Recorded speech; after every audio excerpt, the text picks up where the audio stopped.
Joining me, Jack Berkman, Republican strategist and host of Behind the Curtain with Jack Berkman. Catch him every Saturday night on the Radio American Network and Sunday afternoons at 2 on WMAL in Metro D.C. Also, Mark Levine, nationally syndicated radio talk show host and the Democratic nominee for the 45th District in the Virginia House of Delegates. This week, several 2016 presidential hopefuls touched on the subject of race in America at the National Urban League Forum in Florida. I have no desire to get rid of safety nets for people who need them. I have a strong desire, however, to provide a ladder to get people out of dependency so that they become part of the fabric of America. And the racial disparities you work hard every day to overcome go against everything I believe in and everything I want to help America achieve. But we are not there yet. Every headline or video of official abuse, injustice, indifference, killing, or murder reminds us of how far we still have to go. Every story reminds us that Americans of color must endure a constant state of random vulnerability, even when they're just driving to work. The candidates addressed a mostly African-American crowd. Mark, let me start with you. We saw former Maryland Governor Martin O'Malley there. He had to apologize to black voters at one point during this campaign when he said all lives matter. That is a hot button for many African-American voters. They say that if you can't say Black Lives Matter, that you're not fully appreciating and supporting what African-Americans are going through. Which of the Democratic candidates right now do you feel has the momentum with black voters? Well, I mean, Hillary Clinton's way ahead with all voters, including black voters. But I think that phrase, Black Lives Matter, people need to understand what it means. I think maybe some non-black people don't get what it means. What it means is Black Lives Matter too. All too often when it comes to policing, it seems that only white people matter and black lives don't matter. And we find case after case of police officers stopping people for driving while black, taking them out of the car for driving while black, and basically putting them in jail for driving while black. The idea is that black lives do matter, and the implicit assumption is to too many people, black lives don't. Really Jack, jump in because you've got a candidate, Ben Carson, who is a cult figure among many African Americans, a hero for what he's done, and yet the Republican Party is struggling to court black voters. Oh, we're struggling. I mean, it's really Hispanic voters.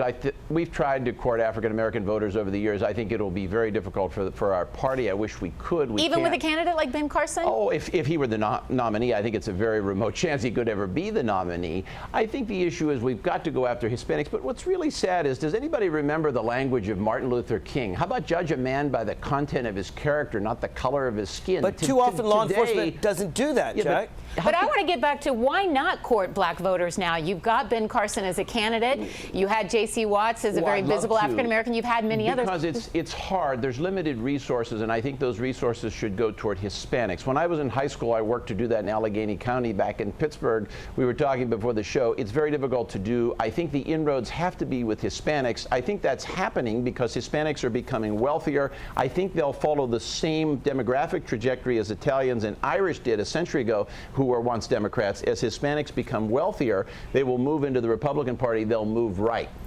Well, you set it up perfectly. Let's talk about Hispanic voters.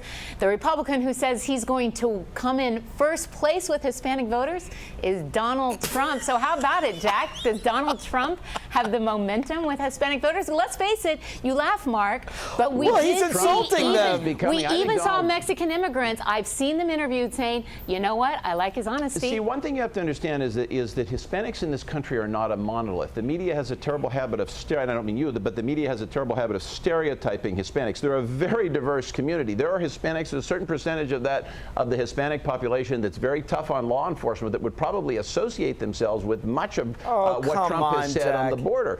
Trump is showing surprising strength, not just with Hispanics, but with all Americans. Case in point, he's high in the polls in Iowa and New Hampshire, two states that even strategists like myself have written off. But if Trump can get us back in the game in Iowa and New Hampshire, This could be a real race. Mark, we've seen it from voters. Where do you disagree with what Jack's saying? Well, first of all, I want to know how much those Mexican Americans that are pro-Donald Trump were paid to say that, because I know that he does pay people to support him. I want to know how many people do that. Look, Donald Trump appeals to, yes, a good sector of the Republican electorate, the bigots, the people that don't want diversity in America, the people that don't want immigrants, the people that don't like Latinos. Yeah, they're big in your party, Jack, but they're not big in the nation. So, yeah, he might well do well in your party. Yeah, but this Mark, is not something the nation reading supports. the numbers. The problem is that the numbers don't bear out what you're saying. 3 months ago, I might have agreed with you. The problem is Trump is now topping 25% in the polls of the Republican Donald, electorates. go. Win the nomination. There's nothing I'd like to see more. Mark, I got to say, the polls are amazing. Usually when a candidate's this controversial, their unfavorables also go up along with their favorables. His unfavorables are going down. His favorables are going up. So he's kind of defying the odds. But, Jack, you know Reince Priebus, the head of the Republican Party, asked Donald Trump to tone it down because you are courting Hispanic voters. Where do you see all of this playing out? Oh, I think Trump has about as much chance of listening to the RNC as the man in the street. Trump is going to hit the accelerator. I think what Trump has to do in this debate, and I think what he's got to do more than the debate in the next 60 days, he really has to show himself to be presidential. He's won the PR war. He's got the attention. He's 25% in North. Now he's got to come across like a Reagan or a Kennedy. He's got to be dignified.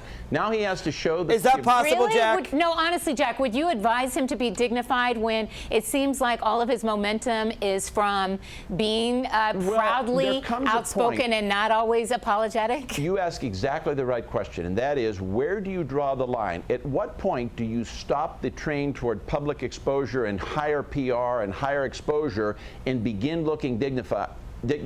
I don't know where you draw that line. Maybe you draw it in August, maybe you draw it in September, maybe you draw it in October. I'd have to be on the inside of the Trump campaign doing it in order to know that. I would probably draw the line pretty quickly. Trump needs to show himself in a dignified way. Trump is a reality star. Trump's job is to be outrageous. He does a very good job of it, and people like to watch him be outrageous. He gets ratings, he gets support in the polls, but no one seriously thinks that Donald Trump has any chance of being president, and I would say that includes Mark, Donald Trump. Listen, I have covered Donald Trump for years as a business reporter. I was stunned by this. I thought he was hurting the business brand. I still think he's hurting the business brand, but you cannot argue that politically he is doing quite well. Here's what I can argue. I can argue that out-of-touch billionaires who hate Mexicans represents good part of the Republican electorate, doesn't represent the American electorate. Mark, you may be surprised with Hispanic numbers on Trump because you, like the media, once again, it goes back to this point. You presuppose Hispanics are a monolith. Hispanics include everything from Cubans to Mexicans to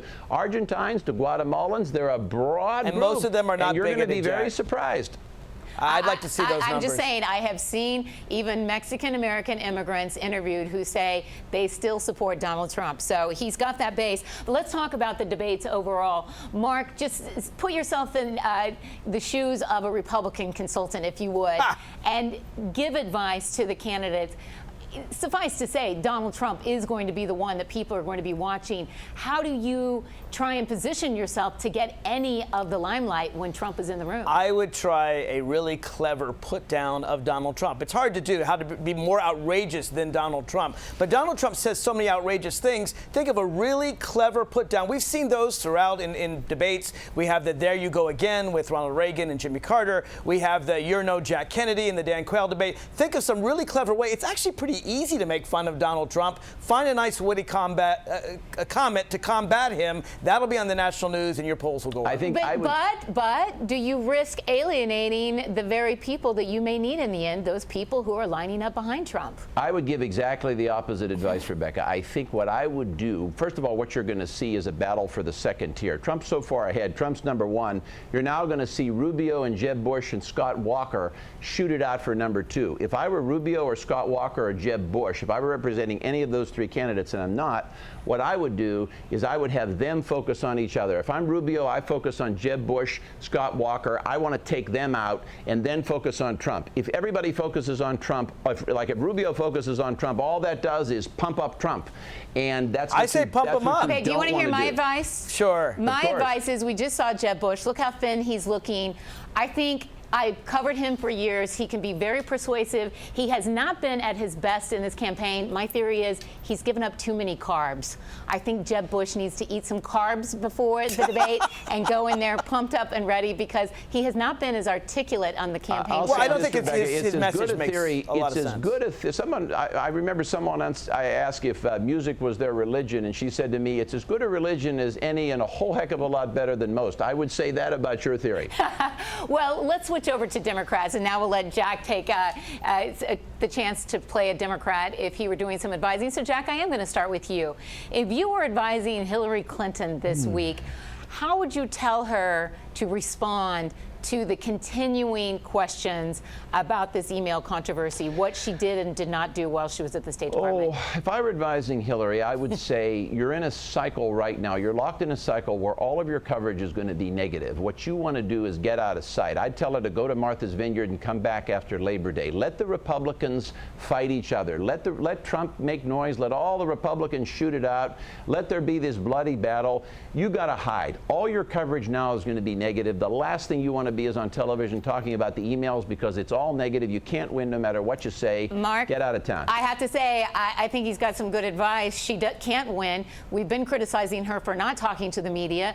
This week she did talk to the media, and in addressing the email controversy, she said, listen, I'm the candidate that's all about transparency. I want the State Department to release my emails. I'm not sure Hillary Clinton making the argument that she's the candidate all about transparency is the best argument for her. I agree to ignore the email issue. It's a non-issue. It means absolutely nothing, and no one cares about it. But listen, I do think she should go out and talk about policy. I thought she did a really great speech on the right to rise, which is Jeb Bush's supposed slogan before the Urban Institute. I mean, she was talking about the fact that he's against Medicare, he's against the Affordable Care Act, he's against providing people health care or the minimum wage. I'm going to drag you back in, just like we're trying to get Hillary Clinton to talk about it on this email issue, because I spoke to a friend of mine who is a tried and true Democrat.